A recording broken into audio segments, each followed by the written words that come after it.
what's funny is that I had for years, it's like I like heard myself in my own head, where it's like if you have a bad cold, right? It's like, oh, I can't, you know what I mean? Like you can hear everything in your head. And I was like going to doctors and like trying to figure out what it was, and neurologists and all this stuff. And then I started getting like weirder things, like hearing my eye movements, which are, go in and tell a doctor, hey, I hear my eyes move. They think you're crazy. Come to find out, I finally Googled it. And if you Google, I hear my eyes move, it's called Superior Canal Dehiscence Syndrome, and I had it bilaterally. So both my sides, I had holes in my superior canals. So what that does is I couldn't hear. So I stopped singing for the longest time. I was just playing keys and I wasn't singing because it wasn't right. I knew I wasn't right. I knew I was pitchy, and I never was like that. But basically, what those holes will do is when the sound comes in, it lets them out internally, so they don't ever get to your basically eardrums.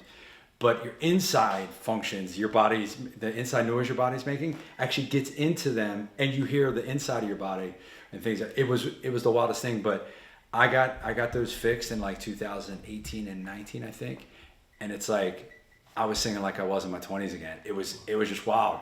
So I had to basically they go in. I have two cuts right here. They go in. They have to like move your brain line out of the way to get to those holes, and they stop the holes up with like bone paste and stuff. So I basically have half a superior canals on both sides. So you actually have to like relearn your balance, because your superior canal, that's all your balance is in those two little tubes, man. So it was wild. So the fact that I can do this now, like if I would have never done that, I can never be able to sing like this. I couldn't do it. So yeah, there's my story. That's wild. So you really were hearing your eyes move. I was literally, your eyes make a swishing sound. You know what? You never want to hear that. Yeah. Literally, I can move them side to side and go, psh, psh, psh. Yeah, I can hear my footsteps. That must have been driving you crazy. Oh, it was driving me nuts. Yeah. And the thing that, again, the worst thing, being a musician, and at the time I was playing in a dance band, so I was playing all keys, and I would sing sometimes. But I knew it wasn't right. And what made me actually go and get things checked out, it was I was playing this tune, and it was in a lower registry, and it was a tune from that movie Country Strong, and it was like, and I taped it, recorded it on my phone and listened back, and I was nowhere near the pitch, so I knew something was wrong. I couldn't hear those pitches at all. Yeah. They were, all the lower pitches were gone.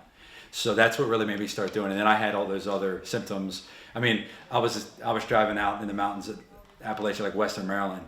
And I remember I was kind of going over the top of the mountain. I was on top and I sneezed, and the whole world like went like this for me. Like the whole world shook.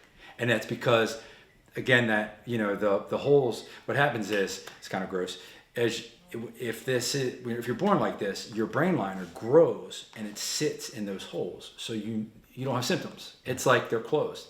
You get older, your brain shrinks, your brain liner shrinks, and it opens those holes up, and that's when you get the symptoms. It's wild, man. I mean, it's got to be pretty uncommon. Yeah, oh yeah, it was 1% or something like that. That's wild. Oh yeah, and for me, I was lucky. Oh my God, this is terrible. I can't remember. John, my doctor, he at Hopkins, he worked at Johns Hopkins in Maryland. He worked for the doctor that found this.